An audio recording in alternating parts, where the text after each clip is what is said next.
Welcome back ulit mga idol sa ating channel. Ayan. So nagbiyahe ako nito mga halos 1 oras at kalahati.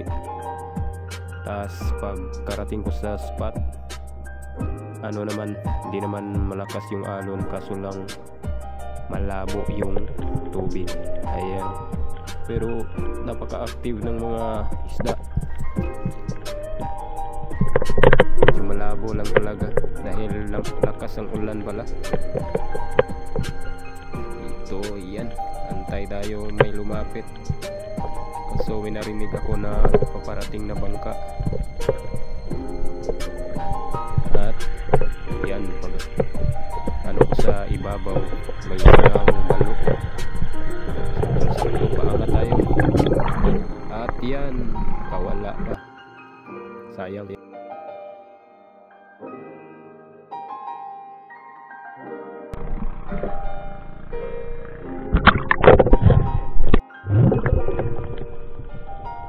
At eto, nakailang beses na rin tayong sumisid, kaya lang medyo walang masyadong isda sa parteng ito, kaya pumunta tayo sa medyo malalim at nakakita tayo dito ng isang unicorn fish.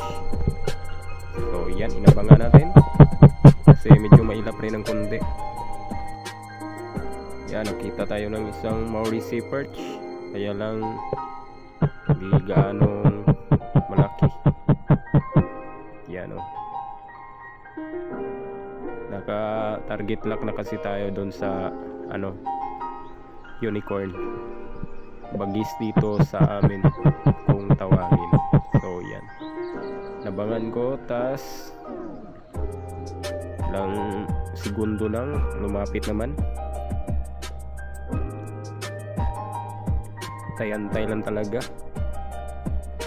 Sumailap kasi ang isdang ito. Best na hunt kasi nito is hapon or maaga konti, madaling araw, yung pagsikat ng araw.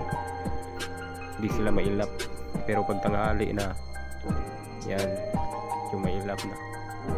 At yun ang pana natin. Tamang kapit naman kasi tigas tong balat ng unicorn, kaya hindi napupunit kahit daplis lang yung tama. So yan, angat tayo at recover ng isda.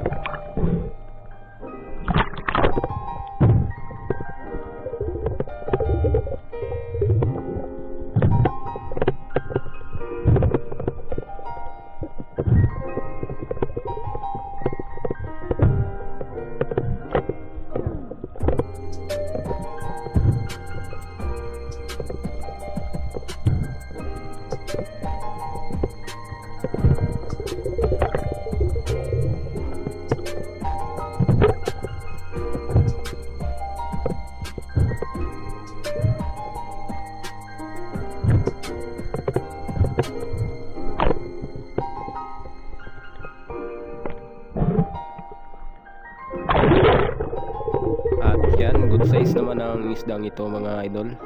Tamang pang-ihaw lang. Mga kailang sisi na rin tayo nito. Tas ito na ang panghuli nating isda.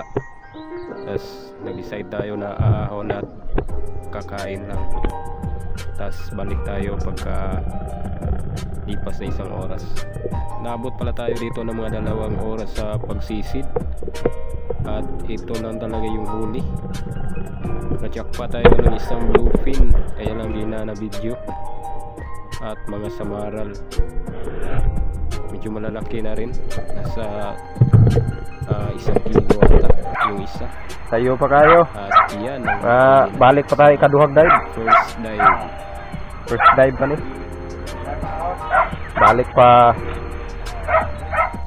At yan mga idol, hindi na ako nakapag-video nung mga aksyon natin sa pagpana pagkahapon kasi lubat na yung cam natin. At yan, dito na to sa bahay.